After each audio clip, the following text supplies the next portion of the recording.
एक गांव में मोहन नाम का एक आदमी अपनी बेटी धनिया के साथ रहा करता था। धनिया दिखने में बहुत ज़्यादा खूबसूरत थी, लेकिन उसे पढ़ाई लिखाई का बहुत शौक था। उसका बाप मोहन बहुत ही आवारा किस्म का इंसान था। वो हमेशा शराब के नशे में धुत रहता और जुआ खेलने की भी उसे काफ़ी बुरी लत थी। वो हमेशा इसी कोशिश में रहता कि कहीं से उसे कुछ पैसे मिल जाए, जिससे उसका शराब और जुए का खर्चा पूरा निकल सके। धनिया बेचारी पढ़ने लिखने की बहुत कोशिश करती, लेकिन उसका बाप उसे पढ़ने लिखने नहीं देता था। एक दिन मोहन के मन में बहुत ही गंदा विचार आया। उसके मन में ये विचार आया कि अब कहीं से मुझे पैसे तो मिल नहीं रहे हैं, क्यों ना मैं अपनी बेटी का सौदा किसी बड़े अमीर सेठ के साथ कर दूं, जिससे मुझे बहुत सारे पैसे मिल जाएंगे।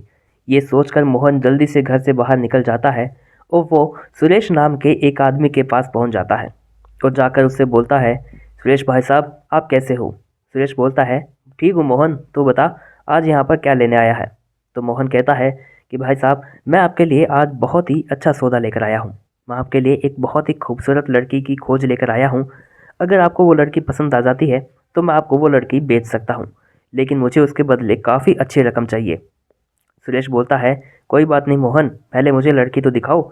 अगर मुझे लड़की पसंद आ गई तो मैं तुम्हें मुंह मांगा इनाम दे दूंगा। अब मोहन सुरेश को लेकर अपने घर पे जाता है और घर पर जाने के बाद वो धनिया का आवाज़ लगाता है, अरे ओ धनिया, बाहर निकल। तभी धनिया वहाँ पर आती है। तो उसके आने के बाद मोहन कहता है, देख धनिया, मैंने तेरे लिए एक बहुत ही अच्छा लड़का ढूंढा है। मैं तेरी शादी इससे करवाने वाला हूँ। धनिया जब उस आदमी को देखती है तो वो चौंक जाती है। वो कहती है, पिताजी, ये तो बहुत ही अधेड़ उम्र का इंसान है। आप इसके साथ मेरी शादी कैसे करवा सकती हो? ये तो मेरी उम्र का दुगना आदमी है। मैं इससे शादी नहीं कर सकती, मेरी तो पूरी ज़िंदगी ही बर्बाद हो जाएगी। तो मोहन बोलता है, देख धनिया, मैंने तुझसे तेरी राय नहीं मांगी, मैं तुझे अपना फैसला सुना रहा हूँ। मुझे ये लड़का पसंद है और मैं इसी से ही तेरी शादी करवाने वाला हूँ। अब मोहन सुरेश से कहता है, सुरेश भाई साहब, आपको लड़की कैसी लगी? सुरेश जब धनिया को देखता है तो वो देखता ही रह जाता है, क्योंकि धनिया बहुत ज़्यादा खूबसूरत थी।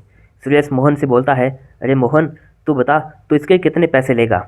तो मोहन कहता है कि मुझे 10 लाख रुपए चाहिए। सुरेश कहता है, इसके 10 लाख तो क्या, मैं तुझे 15 लाख देने के लिए भी तैयार हूँ। चल, तुझे 15 लाख देता हूँ। मुझे आज से अभी से इस लड़की से शादी करनी है।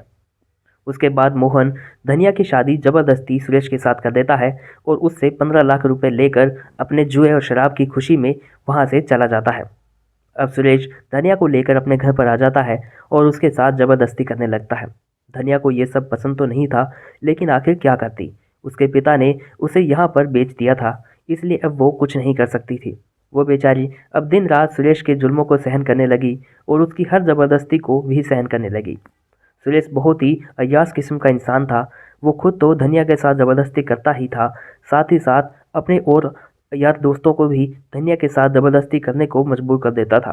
बेचारी धनिया इन सब से बहुत ज़्यादा तंग आ गई थी। कई बार उसने आत्महत्या करने की भी कोशिश की, लेकिन वो इनमें भी नाकाम रही थी। आखिरकार धनिया हर वक्त ये मौका ढूंढने लगी कि कैसे वो इस घर से भाग सके, लेकिन धनिया के ऊपर काफ़ी कड़ा पहरा रहता था और वो उस घर से भाग नहीं सकती थी। एक दिन धनिया को आखिरकार वो मौका मिल ही गया और वो चुपके से घर से निकलकर सीधा पुलिस स्टेशन पहुंच जाती है। वहां पर जाने के बाद वो पुलिस को सारी सच्चाई बता देती है कि कैसे उसके पिता ने उसको सुरेश के यहाँ पर 15 लाख रुपए में बेच दिया और सुरेश उसके साथ बहुत ज़्यादा ज़बरदस्ती करता है और उसे कई और लोगों के साथ सोने पर भी मजबूर कर देता है। पुलिस यह सब सुनने के बाद तुरंत सुरेश के यहाँ पहुँच जाती है। वो सुरेश को गिरफ्तार कर लेती है। सुरेश धनिया के आगे हाथ जोड़कर गिड़गिड़ाने लगता है कि प्लीज़ धनिया, मुझे माफ़ कर दे, मैं आइंदा तेरे साथ ऐसा कभी नहीं करूँगा। तेरे साथ तो क्या, मैं किसी और लड़की के साथ भी ऐसा बिल्कुल नहीं करूँगा। प्लीज़ मुझे माफ़ कर दे। लेकिन धनिया का गुस्सा शांत नहीं होता है। वो उल्टा सुरेश को 2-4 थप्पड़ चढ़ देती है और कहती है कि औरतों की ज़िंदगी बर्बाद करने वाले के साथ ऐसा ही होना चाहिए था और यही तेरा अंजाम है। अब सड़ तू हमेशा ज़िंदगी के लिए जेल के अंदर। उसके बाद पुलिस सुरेश को पकड़ कर ले जाती है और धनिया के पिता को भी सुरेश इल्ज़ाम में पकड़ लेती है कि उसने भी अपनी बेटी का सौदा किया था। इसलिए अब धनिया अकेली रहती है और अपना ज़िंदगी हंसी खुशी से गुजर बसर करती है। तो दोस्तों, अगर आपको ये कहानी अच्छी लगी तो इस कहानी को लाइक कीजिएगा और चैनल को प्लीज़ सब्सक्राइब कीजिएगा।